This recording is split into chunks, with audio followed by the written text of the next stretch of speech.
I'd never been a believer of ghosts at any rate, but after my brother, Ren, died in that tragic car accident, I would have done anything to hear his voice one more time.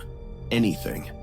That was how I found myself standing at the gates of Hachioji Cemetery, glancing at the damn phone booth I had previously spied on a late-night YouTube video.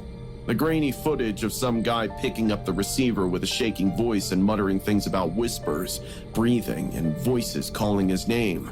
Some said the booth was haunted by a lady in white, while others claimed the dead could speak through it.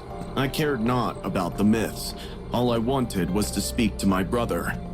It was almost midnight. The air was heavy with the scent of damp earth, which made the cold wind rustle through the trees and creak the branches like old bones.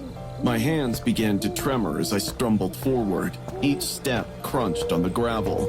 Behind the glass panels, which were blurred from condensation, the booth looked vintage, streaked with something too much like fingerprints from inside.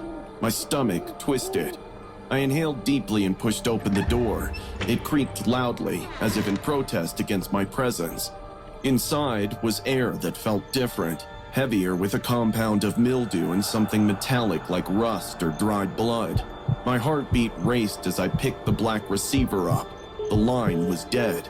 For a moment, there I was sitting, holding the phone and feeling absolutely silly about it.